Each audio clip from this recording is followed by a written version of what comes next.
Olá, seja bem-vindo ao canal Dicas do Jean e hoje a gente vai continuar as nossas dicas de livros, de quadrinhos e tal. E hoje eu vou falar de um que, assim, é uma das minhas paixões, é um quadrinho do Alan Moore que eu assim, sou absolutamente apaixonado, que é o que aconteceu ao Homem de Aço. Na verdade, é um álbum que foi lançado pela Panini, que inclui 3 histórias do Alan Moore. A gente vai falar um pouquinho de cada uma das 3. Eu confesso que eu nunca fui muito fã do Super-Homem. Eu achava, especialmente porque eu tinha lido, né, o Cavaleiro das Trevas, e assim, se você lê o Cavaleiro das Trevas, você não tem uma imagem muito positiva do Super-Homem. Especialmente aquele Super-Homem que era o Super-Homem da Era de Prata, né, aquele Super-Homem com cachorro, né, Krypto, cachorro super-herói e tal, né, parece um negócio meio engraçado, né. Então eu tinha uma imagem muito negativa, né, inclusive na época que a Abril publicava, a revista do Batman parecia uma revista de vanguarda, e a revista do Super-Homem, inclusive até o redator parecia muito convencional e tal. E aí o Alan Moore escreve uma história que me faz rever totalmente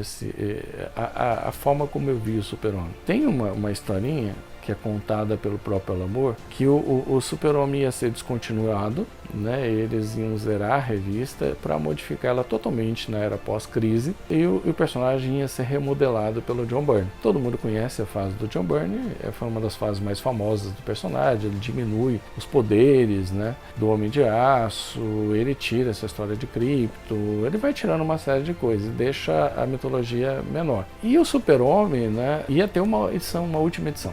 Dizem que o Alan Moore chegou para o editor, pegou ele começou a esganar ele e disse assim: se você não disser que eu vou escrever essa história, eu vou esganar você nesse momento, né? E o editor disse: não, tudo bem, pode ser, né? Não quero morrer hoje não. Essa é uma das lendas dos quadrinhos, mas é muito provável que o editor tenha adorado quando o Alan Moore disse que ia escrever essa história.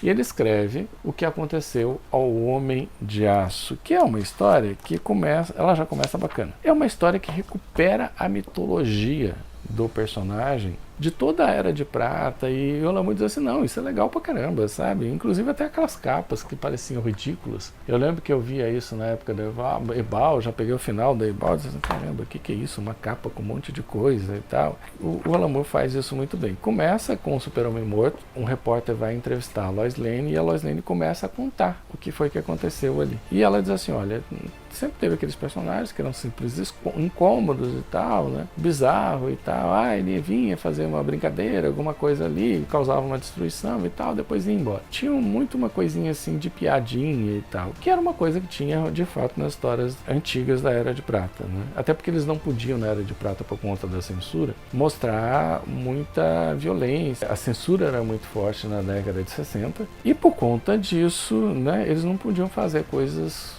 A Marvel vai quebrar com isso, né? Mas na época o Alan Moore aproveita um pouco disso. Então ela diz assim: olha, aqueles personagens que eram simplesmente incômodos se tornam assassinos, começam a provocar destruições grandes. E aí, ao ponto, por exemplo, da identidade secreta do Super-Homem ser revelada. E aí ele percebe que os vilões estão, aqueles que eram simples incômodos viraram assassinos. Imagina aqueles que eram assassinos, né? Como Lex Luthor, Brainiac e tal. Ele pega os amigos dele, todo aquele panteão de personagens secundários, leva para a Fortaleza da Solidão e começa a se preparar para uma guerra que vem de fato, né? Então os vilões tentando ali derrotar ele na Fortaleza da Solidão. É uma história, a história ela é engraçada, ela é emocionante, ela é divertida, a ação é muito bacana, as homenagens são lindas, o Krypto tá maravilhoso, a Supermoça chega porque a legião dos super-heróis volta, né, meio que para dar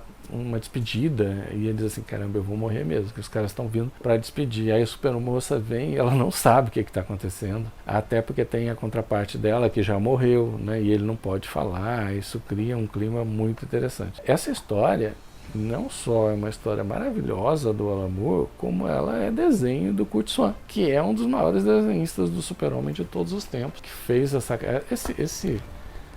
esse Super-Homem do Curt Swan. Ele é tão emblemático que quando o Jack Kirby vai fazer o Super-Homem, o Jack Kirby não conseguia fazer. Aí eles colocam, né, o Kutsuan e tal, para a cabeça tem que ser essa cabeça aqui, né, esse rosto que é o que todo mundo conhece. E a história, ele remodela tudo, ao mesmo tempo é uma tremenda de uma homenagem ao Homem de Aço. É uma daquelas histórias maravilhosas mesmo. Esse mesmo álbum tem também essa aqui, que foi a primeira história que ele escreveu do Super-Homem, que é o encontro do Super-Homem com o Monstro do Pântano. O texto é simplesmente maravilhoso, porque ele vai explorando a história do... Imagina o Super-Homem com gripe, né? Com um coronavírus, assim, lá de cripto e tal. É o que acontece com o Super-Homem. Então ele pega a estrada e ele vai para algum local para morrer. Ele acaba encontrando com o Monstro do Pântano, né? É muito interessante, olha só, o texto diz assim, né? Ao seu lado jaz o fragmento de um mundo destroçado, que é um meteoro lá. Às suas costas a rodovia castigada pelo sol. O homem da manhã avança rumo ao sul para morrer.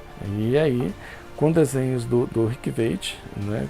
O Al Williamson fazendo a arte final. É uma história maravilhosa e termina com Para o Homem que Tem Tudo, com o grande parceiro do Alan Moore, que é o Dave Gibbons, que faz com ele o Watchmen, e ele faz uma história também. Ele consegue captar uma coisa que pouca gente tinha se tocado, que é o seguinte: o Super-Homem, ele se sente um alienígena na Terra. Ele não é terrestre. Então qual é o maior sonho do Super-Homem? É que Krypton não tivesse sido destruída. E é o que acontece na história. É o aniversário do Super-Homem, ele recebe vários presentes, um dos presentes ele abre, é uma espécie de uma planta enviada pelo Mongul, que ela se acopla ao peito dele, e ela fica sugando a energia dele, e ao mesmo tempo ela faz ele reviver aquilo que seria aquilo que seria o maior desejo dele. Qual é o maior desejo do Super-Homem? É que Krypton não tivesse sido destruída. Só que isso acaba se tornando um tremendo num pesadelo. O desenho do Dave Gibbons nessa história é absolutamente maravilhoso. E esse álbum é assim, é aquele álbum que você tem que ter na coleção. Para mim, é uma das 3 melhores histórias de Super-Homem de todos os tempos, ok? Essa foi a nossa dica de hoje, espero que vocês tenham gostado. Se gostou, por favor, curta o canal, clica lá no sininho para receber as notificações, indica para os amigos, compartilha, ok? É isso aí, né? Então eu só digo mais uma coisa, eu não digo mais nada.